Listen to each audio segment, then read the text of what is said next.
welcome to Review of Raw. I am John Pollock, along with Wai Ting, and we're about to go through Raw.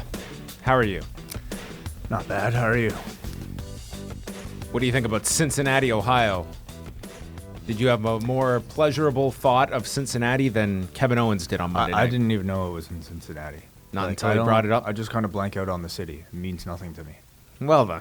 Yeah. Just one of the endless cities that the WWE traveling circus occupies on a weekly basis. So I have no opinion on Cincinnati. Well, that's great. Maybe we'll have an opinion on this show after the next 43 or so odd minutes.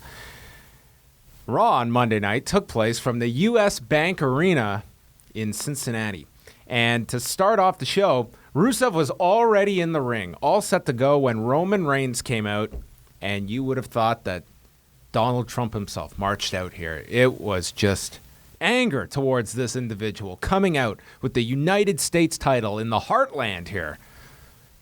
Yeah, guy got booed. Representing all of these Americans was Roman Reigns, and they hated him. He came out, and what did we get? We got a rematch from Clash of Champions for the U.S. title. Immediately. Yes, this was... Rusev didn't even get an entrance. We got right down to business. You can't be wasting time on entrances on a 189-minute show. So clearly the strategy was to start off the show with the main event to counter. What was Raw up against? At this hour, it would have been the, I guess, pre-election coverage before the debate. Anything else? Like any big baseball or football games? I mean, Monday Night Football started at 8:30. Okay.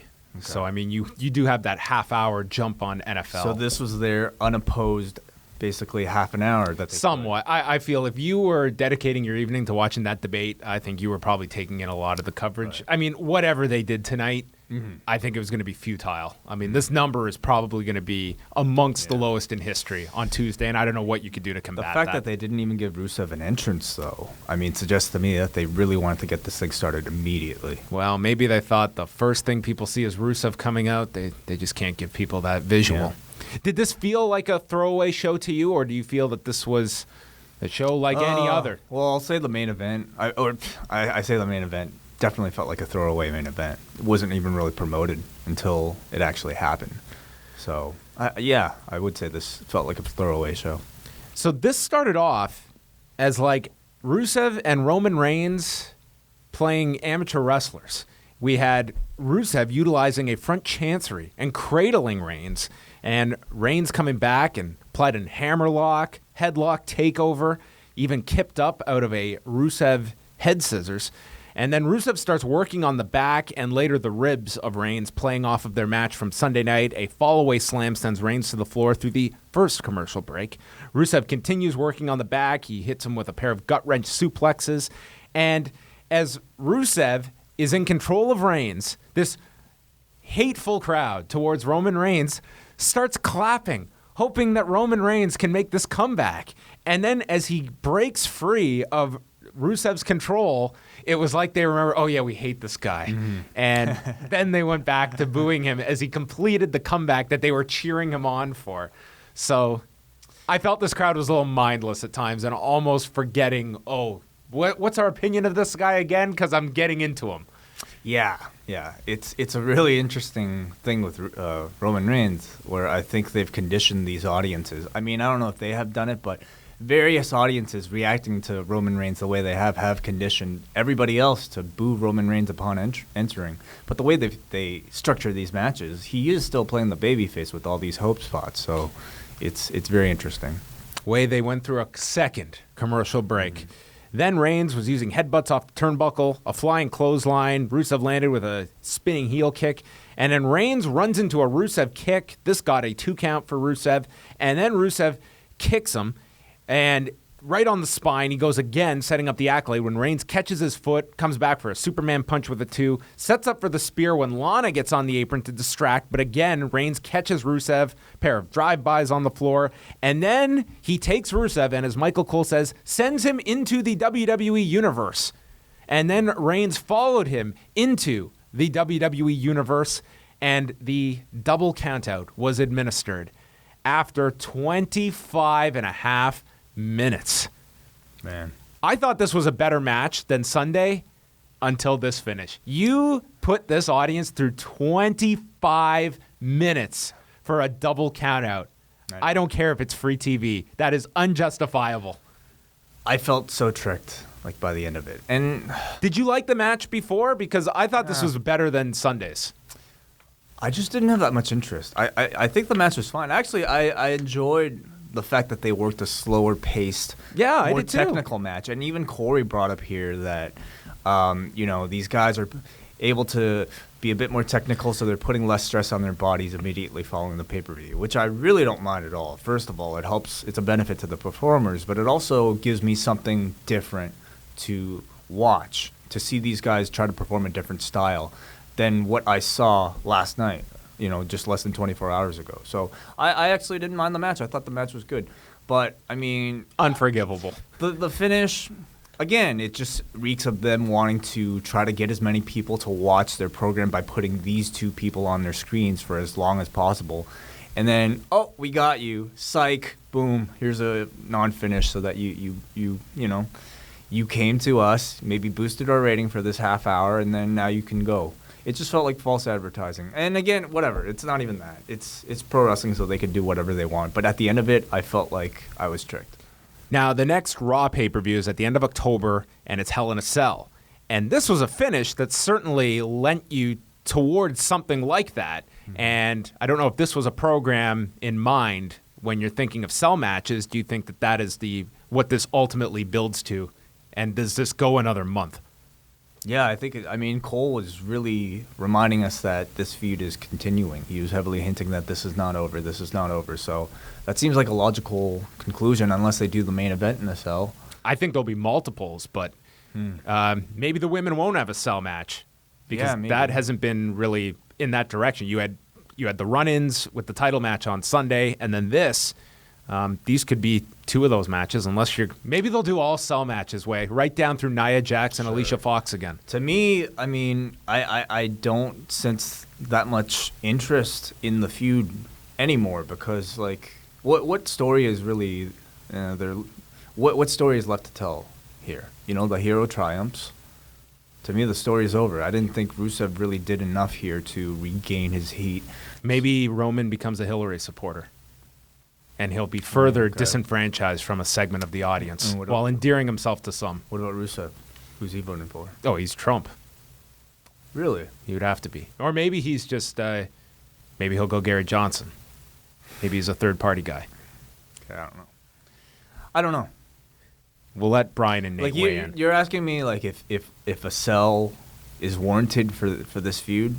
That's what this finish was. Obviously, yes. Led you to believe. But to me, it's just like... They're doing cell matches because they have a pay-per-view named Hell in the Cell. Is the feud hot enough to warrant, this gimmick that's been so well respected and protected all these years, built by Mick Foley, The Undertaker, Shawn Michaels? Of course not. I don't think this feud is all that hot at all. But because they got a pay-per-view named Hell in the Cell coming up, they're going to do a cell match. They continue to fight at ringside. Both get sent into the barricade from the other. Reigns jumps off the steps and gets hit with a chair to the injured ribs, and then Rusev is going for a chair shot in the ring when Reigns spears Rusev, and unpromoted, we had a big return tonight on this show. The return after a long absence, the Smirk. Oh. The Smirk was back. Was it absent? I didn't realize. I haven't noticed it until this chair shot brutality with Roman Reigns and the Smirk. And then he teases using the chair on Rusev, but instead he just sits down on the chair and has a conversation with Rusev, and the fans booed his over-sensitivity and civility here towards Rusev, and his music just played as he held the title in a seated position. But then... Then what? He got up and used the chair. Did you miss that part? I was done at this point. Yeah. Oh. This I didn't understand this. I guess he's trying to tease the audience into thinking that he wasn't going to use the chair. They played the music. And then he got up and actually used the chair on Rusev. My internal clock maxed out at 30 minutes I was going to dedicate to these two individuals I've got nothing out of it. So I'm glad you caught this chair shot. I don't blame you at all. I don't know if the election debate had started by this point, but I wish I could have turned. These two are going to have a debate, maybe. Each and every week, it's your chance to win a t-shirt from ProWrestlingTees.com. Simply answer the trivia question and tweet @LawRadio for your chance to win each and every Thursday. We also want to let you know about Pro Wrestling Crate by Pro Wrestling Tees. Each month, Pro Wrestling Crate sends you a mystery box full of exclusively designed shirts, autographs, collectibles, and more. Get 20% off your first month by using coupon code LIVEAUDIO. Subscribe today at ProWrestlingCrate.com.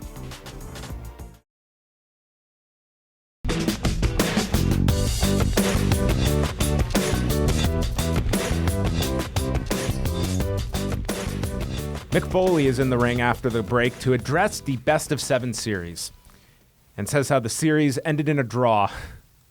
The Best of 7 series ended in a draw. How stupid do I sound describing this? Were you a fan of this finish on Sunday, Way? This drama behind No, I wasn't. the status of this Best of 7 series. He brings out Sheamus and Cesaro. Both are all banged up from their match on Sunday.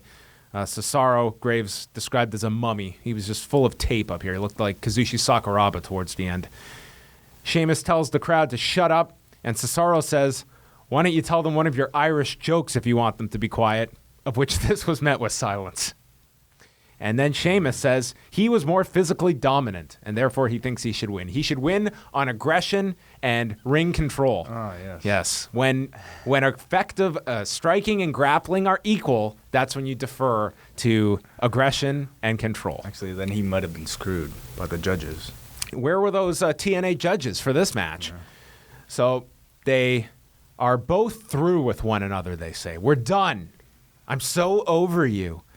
And Foley intervenes, saying, both of you are right. You brought out the best in one another, so you're both going to get championship opportunities. You're going to get them together. A tag title opportunity. Yeah. What a great idea. It's a really wacky, After a month. Yeah, I know. It's got all the makings of a great romantic comedy. Oh, we hate each other. I hate you. I hate you so much. But then we're forced to work together. Can't live without you, though. And through the working together, we develop new feelings for each other. So maybe that's where this is going to end. This is beautiful. Listen, I mean, if this was the initial idea, okay? I guarantee you it was not the initial idea. Then I continue my hatred of this finish on Sunday, this Best of 7 finish, where if you were to tell me, hey, we've got an idea to make a tag team, and we're going to spend a month where there's no payoff at the end. Instead, it is a tie. Listen, I guarantee you that they had no intention of I don't know what they were thinking when they set up this. Someone watched Usain Bolt and Andre DeGrasse and their bromance, and they were like, you know what would have been great if they shared the gold medal? That would have been awesome.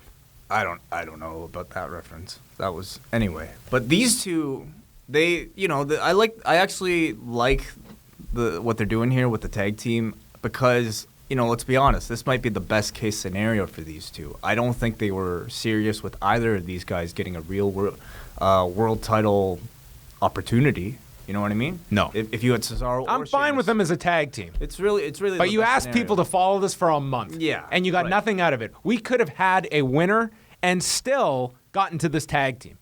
You could have at least given us a point to all of this. Yeah. Yeah. If you're teasing the audience with an outcome to this storyline, and then at the end of the 7 matches, you kind of don't really get that resolution, I agree. I would feel a little bit chipped. But them as a tag team, I don't really hate. I think the division needs new contenders, and they should get the titles for sure. I mean, they're kind of your Heath Slater, Rhino type of thing. But the thing is, those two, like Slater and Rhino, have like a really odd chemistry, at least comedically and, as a tag team. These two... I don't want comedy out of these two. No, not necessarily, but that's kind of the way they're going. They're going to do the odd couple thing, right? You've got Mail, like Sleepless in Seattle. Which one is Meg Ryan and which one is Tom Hanks? Tom Hanks, I don't know. New Day took on Carl Anderson and Luke Gallows for the Raw tag titles. You want a quick recap of this feud, Way? They first had a non-title match on August the 1st. You know who won that? I forget. The non-title match was won by the New Day. Okay. That set up a tag title match at SummerSlam. That was a DQ finish. of which the New Day left with the titles. Then they had a mixed tag with Bayley and Dana involved. You know who won that? The New Day. Okay. Then they had a rematch on Sunday at Clash of Champions. You know who won that? The New Day. Yes. Yeah. So that necessitated this title rematch because we haven't got it clear cut enough. I don't know why Anderson and Gallows got this tag title opportunity again. This feud has been about one team being so far and away better than the other. It's been really bad. And like I thought this feud was really bad when they're doing the testicle thing. They dropped the comedy, but the feud just really hasn't gotten. This is a sleeper for worst feud of the year. It probably won't win, but it's bad. When you think of the old day. Yeah. So anyway, we had a match here. Went through a commercial break again. Gallows and Anderson were in control for quite a while here. Kingston eventually made the hot tag to Big E, who came in, clotheslined Gallows to the floor. Kingston leaped off the steps on the floor. E then got thrown shoulder first into the post. He comes back, spears Carl Anderson through the ropes.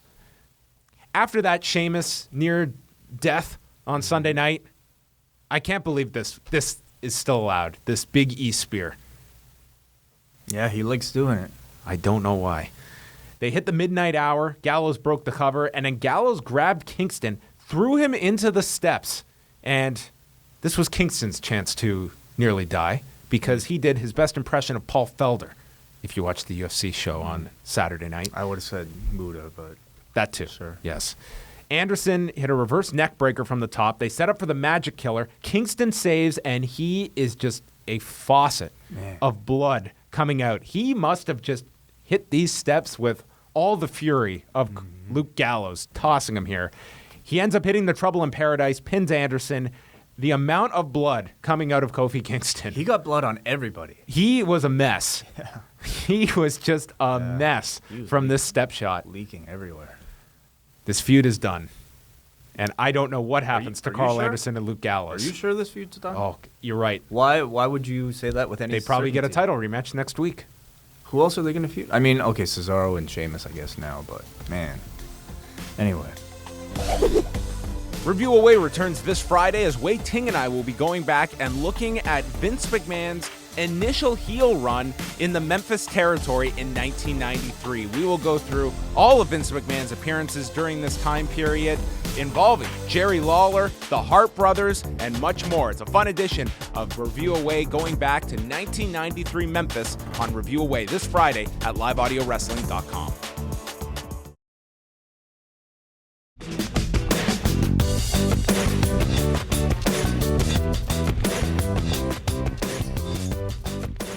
They showed the video on WWE.com from after Clash of Champions where Stephanie met with Triple H, who showed up in a limo asking, "How did it go?" She said, "Great," and they left together. And we are left with the question, what was Hunter referring to, and were they secretly working together to assist Kevin Owens?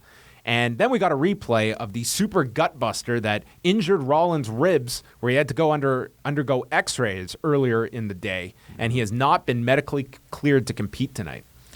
Then we had Sheamus and Cesaro still arguing. Sorry, that just to talk about that injury, I mean, I really think they're going to try to get this guy to change his style.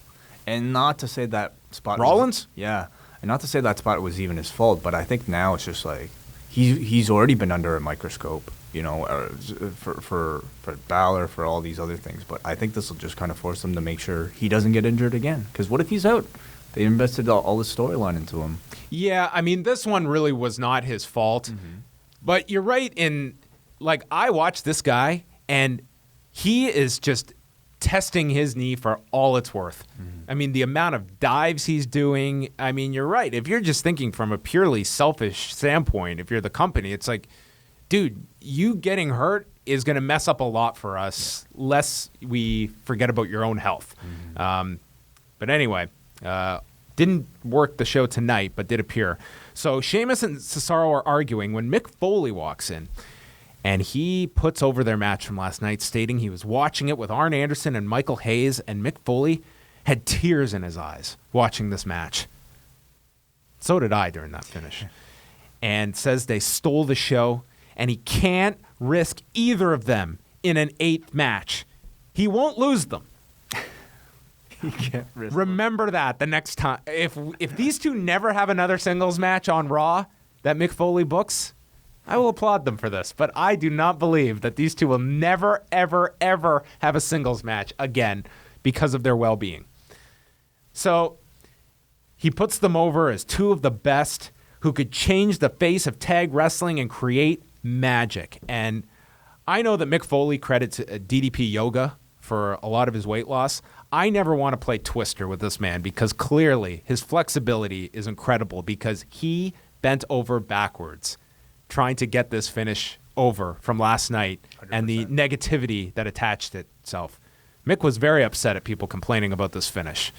Sure. I thought he did a great job here. This was a great promo from Mick Foley. Yeah. And these are the kinds of promos that is why Mick Foley, I think, is very effective in this role. Again, he's very much tapped into that screaming promo that I think he was always famous for. But he's able to use it here to turn what I think is a rather laughable situation into something that audiences can try to take seriously. So I thought he did a good job here.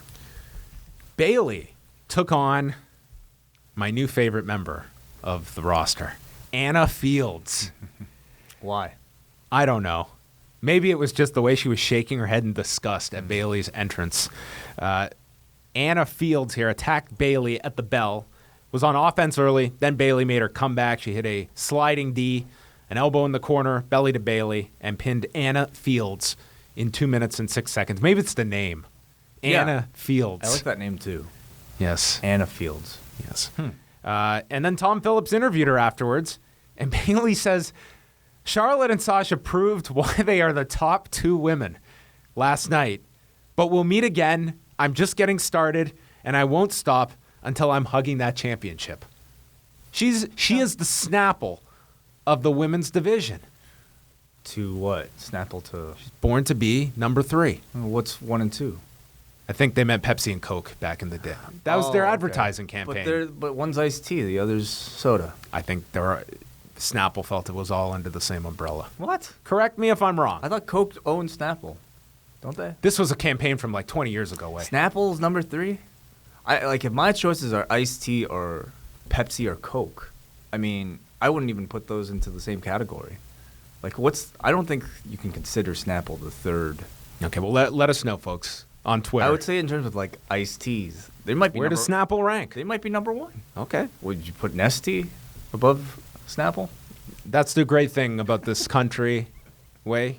You can have that opinion, and I can disagree with it. I've never had Snapple in my life. I don't mind the promo from Bayley. To me, clearly their intent was Charlotte, Sasha this entire time. Sasha got injured, took her out of it. They were going to take Bayley completely out of it, but I don't know what happened those last several weeks with the double pin. But Bayley was in briefly. Now I think they want to start Bayley back from the bottom because they think that's the best way to tell Bayley's story. Her and Sami Zayn are kind of the same character in a lot of ways. Except they're able to. I think they feel we can beat these guys repeatedly because that's the story with them. But the difference is I think they're actually behind Bayley, whereas Sami Zayn, I don't know what's going on with him. He wasn't even on the show today. He was, I guess, preoccupied. Yeah. Foley walks into Stephanie's office, and Stephanie asks if Mick has downloaded the new iOS update. Yeah, they're hip and relevant, I guess Mick is not on that. Yeah. Mick says, I believed in you.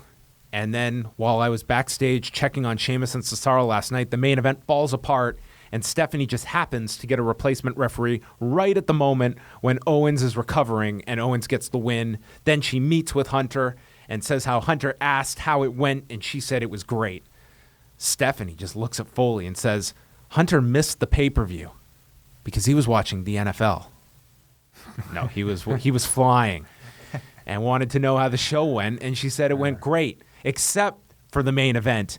And she blames Foley for not protecting the integrity of the main event because that's his job, not to be the medical expert in the back and not to let Mick's ego get in the way. And just runs down Mick Foley, just berates him.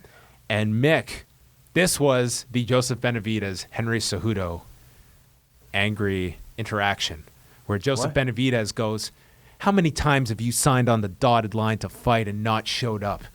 And Henry just looks at him and says, "A couple times. And this time Mick Foley just said, Sorry, I didn't get that reference at all.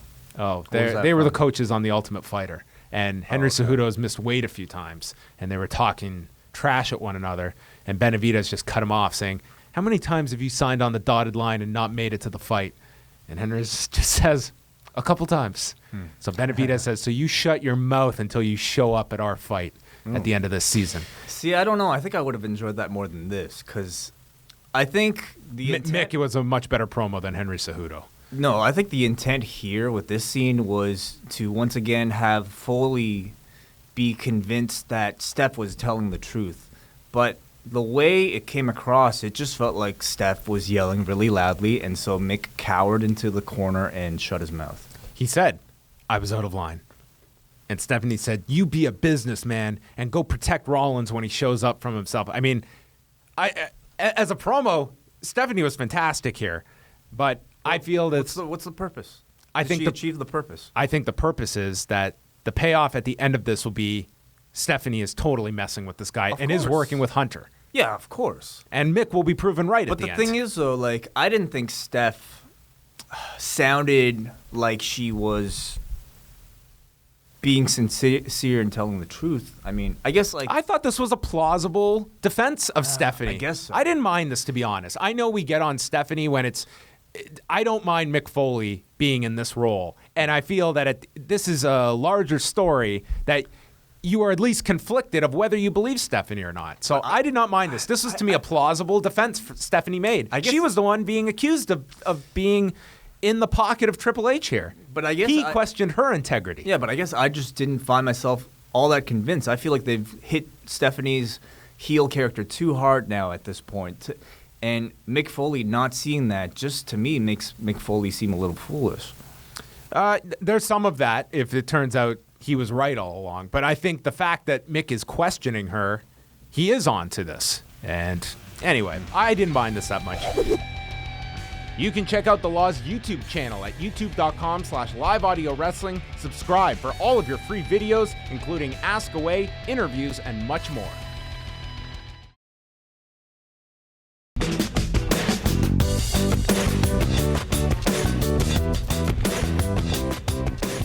Cedric Alexander and Rich Swann took on Drew Gulak and Lince Dorado. There was an insert promo with Alexander stating they need to take their opponent seriously, and Swann says they're going to party all night long because he's the fun guy. That's his characteristic, fun.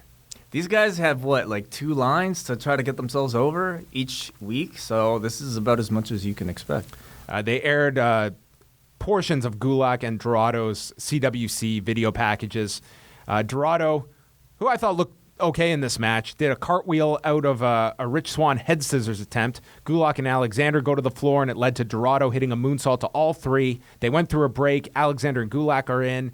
There was a handspring into an enziguri by Alexander, a springboard clothesline, and then this very awkward-looking lumbar check where Dorado came down at this bad angle, and this crowd reacted as this guy was dead, and he just rolled to the floor. And then there was a spinning wheel kick by Swann to Gulak, and then a bridging jackknife cover, and Swann and Alexander win. Yeah, they made some changes to the presentation here. They changed the color of the ropes, which we saw at Clash of Champions as well. They're also throwing in the handshakes and the arm raises that we saw in the CWC. No, it doesn't make much of a difference in my opinion, the handshaking and the arm raising. But they're trying to separate these guys. I thought Drew Gulak looked awesome, man. I think some of these guys, I wonder if they weren't brought in for the CWC, if they weren't brought into this Cruiserweight division, could you go much longer with these guys by sending them to NXT, giving them, the Finn Balor push, giving them the Nakamura push, having them kind of individually focused on before you bring them up. But I think some of them you're going to see, like last week, Cedric was introduced on NXT, and it was very much like this guy's going to be sticking around on NXT. So I think you're going to see a number of the Cruiserweights doing double duty with Raw and NXT. That kind of defeats the purpose of NXT, though, doesn't it? But it seems like that's, at least with Cedric, I mean, they put him over very big on Wednesday as it was like this introduction of Cedric to NXT. It was very backwards when you just saw him on Raw. The idea of NXT is so that you can work on your character and flesh out all the kinks before you get brought up to the main roster, before you're exposed to the main roster. But these guys are getting exposed every single week. And, in the case of somebody like a Drew Gulak, who's just so talented, it's kind of brought up there to lose and not, be forgotten about. The Odd Couple have already been booked in their first tag match. It's Cesaro and Sheamus, who Mick Foley was so worried about their health and well-being after last night's match that he booked them in a match tonight. These guys were a mess, physically. Well, look at the opponents, though. Well, they took on Nick Cutler, and I'm sorry, he's already replaced Anna Fields. Willis Williams. The best name. I hope it's his real name, because that's an awesome name. Probably isn't. WW. Cesaro hit a delayed vertical to Cutler. Sheamus hopped off the apron, wouldn't tag him in. And then they just took turns, one-upping each other. The crowd got behind, chanting, "Let's go, jobber." And then Cesaro caught Williams with an uppercut. Brogue kick to Williams, then a brogue kick to Cutler. And Cesaro just picked one and pinned Cutler in 3:32. So clearly, I feel like the only way you can go with these two as a tag team is to push them as a babyface type of team, right? Similar to Slater and Rhino.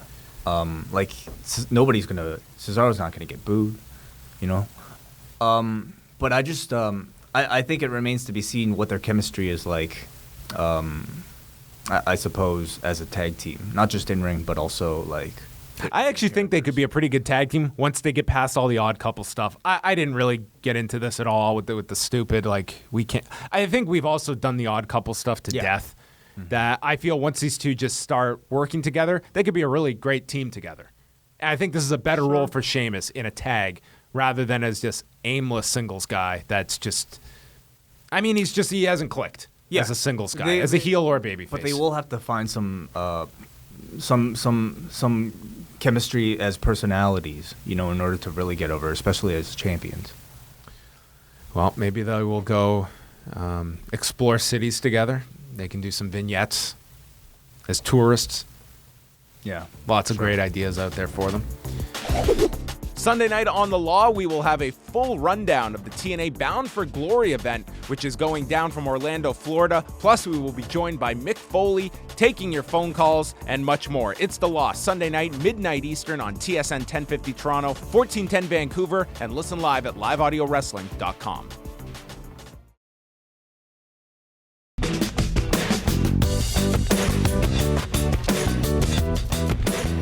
There was a TJ Perkins video package, and then Tom Phillips interviewed him backstage. He said this has been his dream since 1998. Didn't think he would make it here. And Brian Kendrick walks in, asking him if he feels good to have deprived him of what he deserves, the Cruiserweight title, which Kendrick says was resurrected for him. Perkins had a great comeback here. No, this title was literally brought back seconds before my final match with Grand Metalik. You were out of the tournament. This was literally resurrected for me and my opponent. Maybe it was planned to be resurrected prior to. Well, it was introduced on television after Kendrick was long gone, so that didn't add up. Brian then said, "You owe me for your career," and says the next time they meet, he's going to wake him up from this dream and take the title. On the pay-per-view, they mentioned, Graves on commentary mentioned how Kendrick used to drive Perkins to practice. Did you hear that? Oh, I missed that line. There were just little things. Viable. They were both in the same California scene. But to me, that's a huge part of the story that you could have really used to tell. So maybe that's what Kendrick meant with the line. But I thought Kendrick killed it in this promo. I felt like putting him as a heel of the division allows him to kind of really flex a lot of his acting chops, which I think of all the guys, he is the strongest actor here. And on Raw, I feel like that's probably the trait that you need the most, more than any in-ring ability. So I really like Kendrick here as the heel of this division. I think Perkins at this point still seems very inexperienced as a speaker on TV. When he's talking as himself in those interviews, it's fine. But the way they do Raw, it requires a lot more acting and delivering of, scripted lines. So you have a funny line you're about to say. I'm just saying this could be a future ride-along now with a backstory. with TJ and Brian Kendrick. Comes out and says, you and I were the original ride-along, TJ. But this coming Monday on Raw, we're going to be cruising for that title. Yes. Lots of great stuff here. Yeah. And they can be stuck in traffic so they can be cruising and then waiting. That's going to be the name of the show. Cruising Waiting. Charlotte and Dana came out, and Charlotte says on Clash of Champions was her night, and she is the queen of the WWE Women's Division. Says people always think that the latest woman to show up is going to be the one to dethrone her, but Charlotte disappoints all of them, forgetting the time she lost the title on Raw just a few months ago and then regained it. Her success rate has not been stellar. She says she's not the huggable Bayley or the internet darling Sasha. She's the moneymaker of the division. So Sasha comes out and says this is her title. Says that Charlotte pinned Bayley, but not her, and she still owed her rematch. Which I don't know how these rematch clauses work. And she calls Charlotte Queen Charles. Yeah, like Prince Charles, except I got it. Queen. I thought, well, that's the worst insult I'm going to hear tonight. Wrong. Because Charlotte, auditioning here for Jeff Ross's next roast battle, came back and addressed Sasha Wanks. Oh, boy. PG, guys. And she agrees to give her a rematch next week in L.A. because why are we going to give this away tonight against the debate? So they exchanged words. It ended with Sasha slapping Charlotte. She applied the bank statement to Dana. Charlotte broke it up, and then both got sent to the floor by Sasha. So we have a title match for next week. 2 title matches for next week. Yeah, I thought Charlotte... Sasha Wanks. Queen Charles. Oh, God. I thought Charlotte came across really well, despite, the Sasha Wanks. I think she's exuding so much confidence and able to command crowds. When she was kind of like initially beginning her heel run, she was like a little bit awkward, trying to seem like, whenever she tried to play serious, it was always a kind of like talking really loud like this and, kind of doing it awkwardly. But now she seems to have like honed her loud talking into something that really works. All these insult exchanges needed was a WWE Network plug. And that would have capped off just a glowing WWE talking segment.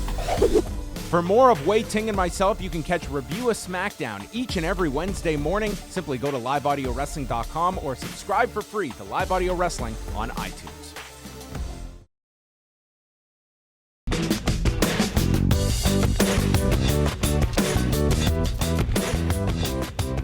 Seth Rollins arrived at the arena very late in the show, and he's backstage. Mick Foley meets him, says there's nothing that is going to stop him from interfering during the highlight reel tonight, where Chris is going to have Kevin Owens on. Foley says now is not the time, and Seth says, screw your rules, Mick, and says he only hears Stephanie's words coming out of Foley's mouth, and Seth walks off. TJ Perkins took on Tony Nese. This was a non-title match as they announced Perkins and Kendrick for next week. And Graves notes it'll be in Perkins' hometown next week in L.A. Nese got a video package. Corey compared Nese to Neville because of their build and their style. Perkins goes for the knee bar early. Nese gets to the rope, and then Nese does a cartwheel off the apron into a super kick and follows with a Fosbury flop as they went to the commercial break. This looked great. Yeah. And then we come back from the break. This crowd got so restless, and then they just start chanting for CM Punk. And we're just out of this. Later, they were chanting for Randy Savage. It just seemed they really weren't into this, and we're just going to not get behind these guys. But I don't blame the crowd, because they haven't exactly done a great job of introducing these guys. If you didn't watch Raw last week, if you didn't watch the pay-per-view, you wouldn't know who TJ Perkins was. Perkins did his double chicken wing into the gutbuster, and then Nese slapped Perkins as he climbed the turnbuckle. Nese blocked the tornado DDT, draped him on the top, and hit a running knee. Perkins came back with a drop kick off the turnbuckle, detonation kick, knee bar, and Perkins gets the tap. Yeah, I thought Tony Nese looked great. He has a great, hard-hitting, flashy style that just immediately impresses, even if you don't know anything about the guy.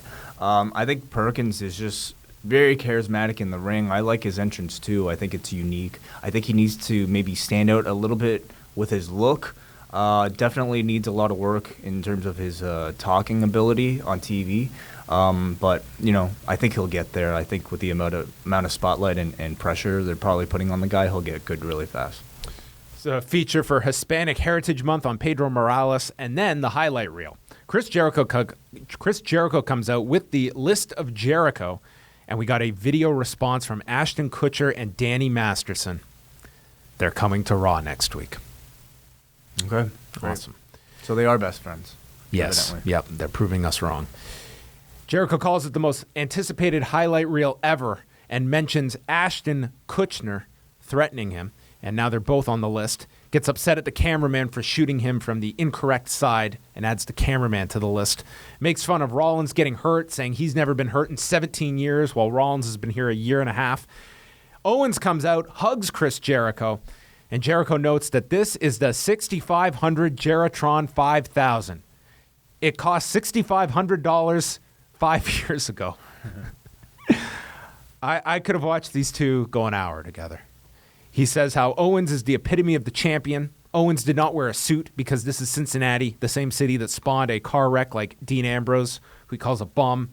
Owens says that he is the main event, he is the man, and he goes over people that Rollins is injured like Cena, Sting, Finn Balor, and he took out the most dangerous man in WWE and says, now I'm the most dangerous man in the WWE, which Chris Jericho tried to say in sync with Owens. Rollins comes out, security is out, Fit Finlay was there, Adam Pearce was there, Foley came out, they all stop him, and he's taken to the back as Owens tells him to go rebuild and reclaim your couch after he broke him in half. Then Enzo and Cass come out. They've now got the old-style microphones. As they come out, they go back and forth, and there's this line that Jericho refers to them as Santa Claus and that he'll come sit in Cass's lap. They went back and forth. This ultimately led to our tag match for the night, and that took us into our final match here. 16 and a half minutes these four went. It was a lot of getting the heat on Enzo for a long period of time, and Owens and Jericho just berating him, trash-talking throughout the match. Enzo got his knees up from a lion salt, tagged in Cass, and then Jericho came off the top into a big boot from Cass. Then Cass hit the Empire Elbow. Jericho slapped Cass to stop the Bada Boom Shakalaka, and then boots Jericho off the apron to the floor. Enzo got a near fall on Owens with a DDT off the turnbuckle, and then Owens came back, killed Enzo with a clothesline, and powerbombed him, and pinned Enzo clean, just like that. And the show went off the air. Just out of nowhere. It was just, they celebrated, and that was it. That was the show. Pinfall, you mean? The pinfall, and then that was it. No Rollins to return. Yeah. It was a main event that really didn't feel like one. I felt like, I think, the crowd really likes these Enzo and Cass. They really hate Jericho and Owens, or at least they're very much entertained by him. But there was just nothing. There's nothing at stake here. No anticipation built for this match. It was just a match for the sake of a match, and I just found myself wanting the show to end by this point. As did most in this crowd. I mean, for even the talent that was out there, I mean, this crowd was, pretty checked out of this match. Even by the time you got to the hot tag, I think they had sat through a lot. I think you really run that risk when you do something like you do with Roman Reigns and Rusev, and you invest that time. That's the first thing this audience saw for the Raw portion. You go 25 minutes with an awful finish. I think that really takes the air out when suddenly, well, there's 2.5 hours more to go after this. And I feel the crowd was kind of hurt the rest of the way. So that was Raw. What did you think about it as a follow-up to Clash of Champions? Appropriate, I guess, because to me, Clash of Champions was just kind of there too. And that's what this episode of Raw was for me. Now they're going against this massive debate and football. Mm-hmm. Last week they did 2.68 million viewers. Mm-hmm. A pretty bad number. What is your forecast of what the number is going to be this week? 2.68 last week. I'm going to guess about the same. You think it'll stay the same? Yeah. It won't be hurt at all by the debate then? I thought last week's was already really bad, and the week before that was really bad. I feel like this is your base level of wrestling fan, probably. I think it's going to be lower. I don't think it'll be as low. I don't know if it'll be the lowest ever. Mm-hmm. I think if they do 2.3 million, I'd be surprised. I think it's going to be around that level, 2-2, 2-3. All right. Well, that is it. That is the show for us. We are going to be back on Wednesday reviewing SmackDown. Plus, it's the return of Review Away this Friday. We're going to be reviewing Vince McMahon's journey into Memphis as a heel in 1993. It'll be a fun review on Friday. You can catch all of that at liveaudiowrestling.com. We will chat with you then, and you can always catch this show Tuesdays on Fight Network.